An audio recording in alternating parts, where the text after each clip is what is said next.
दोस्तों आज हम बात करेंगे भारतीय विदेश मंत्री एस जयशंकर जी के द्वारा दिए गए एक बयान के बारे में, जिनमें उन्होंने भगवान गौतम बुद्ध को भारतीय नागरिक के रूप में बताया है। तो दोस्तों वीडियो ज्ञानवर्धक होने वाला है, तो रिक्वेस्ट करूंगा आप इस वीडियो को शुरू से लेकर अंत तक जरूर देखिए। दोस्तों नमस्कार दोस्तों, मेरा नाम है सचिन और आप सभी का स्वागत है मेरे यूट्यूब चैनल सचिन यूनिक में। तो चलिए दोस्तों वीडियो शुरू करते हैं।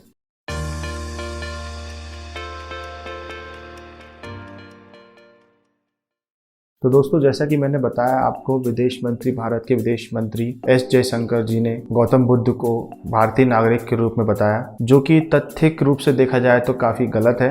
दोस्तों सबसे पहले मैं आपको ये वीडियो दिखाना चाहूंगा, आप पहले वीडियो देख सकते हैं, उसके बाद आगे बात करते हैं। The two greatest Indians ever that you can remember, I would say one is Gautam Buddha and the other is Mahatma Gandhi. Not just greatest Indians that you and I as Indians remember, but greatest Indians that the world remembers. तो दोस्तों जैसा कि आपने video में देखा, भारतीय विदेश मंत्री एस जयशंकर जी ने गौतम बुद्ध को भारतीय नागरिक के रूप में दर्शाया। दोस्तों बहुत से लोगों को पहले से ही पता है कि गौतम बुद्ध का जन्म नेपाल में हुआ था, या आप सिंपली गूगल पे जाकर के भी सर्च करेंगे तो आपको पता चल जाएगा। दोस्तों गौतम बुद्ध का जन्म नेपाल में हुआ था, इसका प्रमाण हमें कैसे मिलता है? जब वहाँ पे एक प्रकार से आर्कियोलॉजिकल सर्वे जब हुआ नेपाल में, उस क्षेत्र में, लुम्बिनी क्षेत्र में, तो वहाँ पे सम्राट अशोक के द्वारा एक शिलालेख प्राप्त हुआ, जहाँ पे जिसमें ये ब्राह्मी लैंग्वेज में ये लिखा गया था कि इस क्षेत्र में ही, इसी जगह गौतम बुद्ध का जन्म हुआ है और यह क्षेत्र नेपाल है। तो ये ऐतिहासिक प्रमाण को झुटलाते हुए जो भी हमारे बड़े लीडर हैं, पॉलिसी मेकर हैं, उनके द्वारा इस प्रकार की बात करना कहीं ना कहीं नेपाल भारत के रिश्तों को और ख़राब करने की कोशिश करेगा। दोस्तों मुझे समझ में नहीं आता क्यों ये हमारे लीडर इस प्रकार के भगवान के ऊपर कॉपीराइट करके ये हमारे हैं हमारे करके दुनिया को जता रहे हैं। कहीं ना कहीं एक देखा जाए तो स्वाभाविक रूप से कहीं ना कहीं अहंकार देखने को भी मिलता है। दोस्तों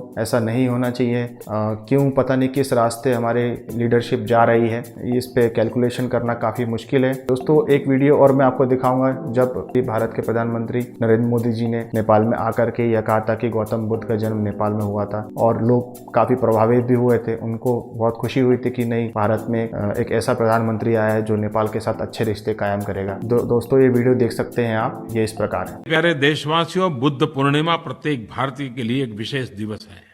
हमें गर्व होना चाहिए कि भारत करुणा, सेवा और त्याग की शक्ति दिखाने वाले महामानव भगवान बुद्ध की धरती है, जिन्होंने विश्व भर में लाखों लोगों का मार्गदर्शन किया। ये बंधन है राम सीता का, ये बंधन है बुद्ध का भी और महावीर का भी, और यही बंधन रामेश्वर में रहने वालों को खींचकर पशुपतिनाथ लेकर के आता है। यही बंधन लुम्बिनी में रहने वालों को बोध गया ले जाता है, और यही बंधन, यही आस्था, यही स्नेह आज मुझे जनकपुर खींच करके ले आया है।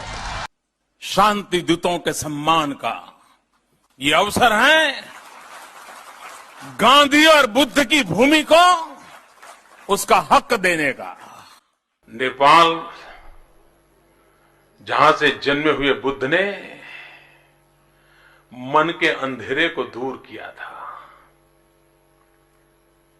विचारों का प्रकाश दिया और मानव जात को एक नई चेतना मिली थी। I would just like to tell you that India is a country where Gautam Buddha was born. देखिए, भारत ये भगवान बुद्ध की भूमि है। और आज पशुपतिनाथ के चरणों में आकर के खड़ा हुआ हूं। ये भूमि है जिसने विश्व को अचंभित कर देने वाले भगवान बुद्ध को जन्म दिया है। वो देश जहां अहिंसा के दूत महात्मा गांधी पैदा हुए थे, वो देश जहां गौतम बुद्ध पैदा हुए थे, जहां की संस्कृति, परंपरा, शांति को हम उस देश के वासी हैं जिसने दुनिया को युद्ध नहीं बुद्ध दिए हैं।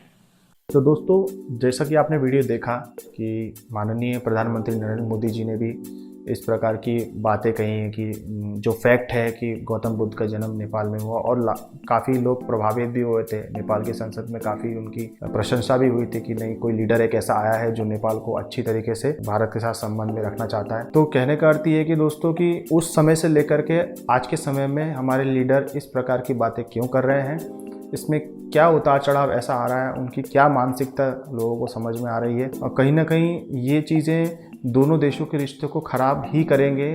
मुझे पर्सनली ऐसा लगता है कि इस प्रकार उनने विदेश मंत्री जी ने ऐसी बात कही, उनको अपने शब्दों का चुनाव सही तरीके से करना चाहिए था। किसी भी बात को कहने के लिए उनको समझना चाहिए था कि किसी चीज़ को बोलने से कोई नुकसान तो नहीं हो, कहीं इंटरनेशनल रिलेशन में भारत और नेपाल के बीच में कोई व्यवधान तो पैदा ना हो। दोस्तों, जनरली मैं आपको कहूँ कि भगवान पे किसी का कॉपीराइट तो होता नहीं है। किसी भी देश अगर बोले कि वो उसका नागरिक है, भगवान हमारे नागरिक हैं, तो ये तो बिल्कुल बचकानी बात हो गई। कहने का अर्थ ये है कि जिसने पूरे संसार को बनाया उसी को हम बोल दें कि वो हमारे नागरिक हैं, तो किस प्रकार की ये मानसिकता रही होगी इंसान की जो इस प्रकार की बातें कर रहा है। और संसार को बनाने वाला जो भगवान है वो तो ये नहीं कहता कि तुम मेरे नागरिक हो। पर आज का ज़माना ऐसा है, आज का संसार ऐसा है, आज की दुनिया ऐसी है, देश ऐसे हैं कि जो भगवान पे कॉपीराइट जमा करके ये कहने की कोशिश करते हैं कि राम हमारे हैं, गौतम बुद्ध हमारे हैं। और ऐसा नहीं है, गौतम बुद्ध सिर्फ नेपाल में, भारत में ही पूजे जाते हैं। विश्व भर के लोग उनको मानते हैं। China, Japan, Singapore, Malaysia, Thailand, ऐसे करके जितने भी कंट्रीज़ हैं यहाँ पे गौतम बुद्ध को पूजा जाता है।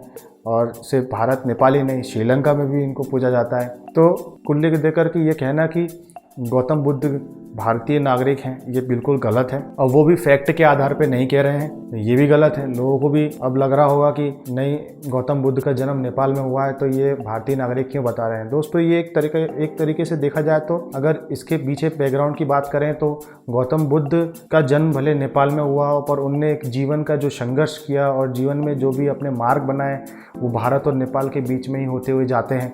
जन्म नेपाल में हुआ, लुम्बिनी में, और उनने कर्म करते हुए जो उपदेश देना चालू किए, सारनाथ में अपना उपदेश दिया। उसके बाद फिर धीरे धीरे करके जब वो वृद्धावस्था में पहुँचे तब उनने अपना शरीर का त्याग भारत के कुशीनगर क्षेत्र में किया। तो ये एक प्रकार का सर्किट है दोस्तों। उनने अपने जीवन का मार्ग इस तरीके से किया। हो सकता है कि उस समय साम्राज्य काफ़ी बड़े रहे हों, भारत के अलग, नेपाल के अलग, परंतु ये कहना कि भारत के नागरिक हैं बुद्ध, ये बिल्कुल गलत है। हाँ, ये कह सकते थे कि नहीं, इनने अपने जीवन में जो भी प्राप्ति की, लक्ष्य की प्राप्ति की और संसार को एक उपदेश दिया और इसी क्षेत्र से होते हुए गए, और उनका जो संदेश है पूरे विश्व भर में फैला। सिर्फ भारत और नेपाल में ही नहीं, श्रीलंका तक उनका उपदेश गया। उसके बाद आप म्यांमार चले जाएं, जो भी पड़ोसी देश हैं जहाँ जहाँ आज बौद्ध धर्म देखने को मिलता है, और काफ़ी दूर दूर से वो लोग इन साइट्स में जाकर के भगवान बुद्ध के विचारों को और नज़दीक से देखने की कोशिश करते हैं। चाहे वो बुद्ध पूर्णिमा का अवसर हो, चाहे वो कोई भी बुद्ध के भगवान से रिलेटेड जो भी अवसर पड़े हों, उस अवसर में पूरी दुनिया से लोग बुद्ध भगवान को मानने के लिए आते हैं। तो दोस्तों, इस प्रकार के जो विचार जो राजनेताओं के द्वारा जो कहे जा रहे हैं, उनको ये सोचना चाहिए कि किस विचार को बोलने से, किस बात को बोलने से क्या असर पड़ेगा और क्या इंटरनेशनल रिलेशन के बीच में क्या मतभेद पैदा हो सकते हैं। भारत और नेपाल के रिलेशन इतने नाजुक हैं, कुछ भी कहना और बिना तथ्यों के साथ कहना दोनों देशों के लोगों के श्रद्धा को आहत करने की बात है। दोस्तों, भारत में भी जब अयोध्या राम मंदिर की जब पूजा हुई तो ये लोगों के द्वारा कहना कि मंदिर नहीं बनना चाहिए था, बिल्कुल गलत है। सबकी अपनी अपनी आस्था है, वहाँ के लोगों की भी अपनी आस्था है, और वहाँ के लोग भी, उस क्षेत्र के लोग भी काफ़ी आस्था रखते थे राम जी को लेकर के, और उनकी एक मंशा थी कि राम जी का एक मंदिर बनना चाहिए, जो कि गलत नहीं है। संविधान भी अधिकार देता है कि अपने इष्ट देव की पूजा आप करने के लिए एक मंदिर का निर्माण कर सकते हैं, पर उस चीज़ का ध्रुवीकरण करना, उस चीज़ को लेकर के राजनीतिकरण करना और विदेश में जाकर के ये अहंकार पालते हुए कहना कि हमने ही भगवान को बनाया है, तो ये कहाँ तक सही है दोस्तों। और दोस्तों, अगर हम राम जी की बात करें तो राम जी का जन्म भले भारत में हुआ, नेपाल में हुआ, ये खुद अपने आप में एक रिसर्च का इशू है, परंतु इसके स्पष्ट परिणाम नहीं है, पर कोई बात नहीं। पर उनने अपने जीवन में एक अपने जितने भी लक्ष्य हासिल किए और जिस प्रकार का संघर्ष उनके जीवन में रहा, उनकी शादी सीता जी से हुई, जो सीता जी का जन्म नेपाल में हुआ था, और उनने रावण का संहार किया जो कि श्रीलंका में था, और ऐसे करके किष्किंधा जो कि क्षेत्र था, जो कि आज की डेट में कर्नाटक वाले क्षेत्र में पड़ता है, और आंध्र प्रदेश के कुछ क्षेत्रों में किष्किंधा नाम की जगह जहाँ बाली का साम्राज्य था। तो यह कहना कि कोई भगवान सिर्फ हमारे ही देश के हैं, बिल्कुल मूर्खता वाली बात है दोस्तों। आज की डेट में रामायण थाईलैंड में भी इतनी अच्छी तरीके से पूजा जाता है। रामायण के ऐसे पात्रों का नाट्य रूपांतरण करके वो अपने समाज को एक अलग ही मैसेज देने की कोशिश करते हैं। इंडोनेशिया में, मलेशिया में वहाँ का कल्चर ही ऐसा है कि वो लोग रामायण के बिना जी नहीं सकते।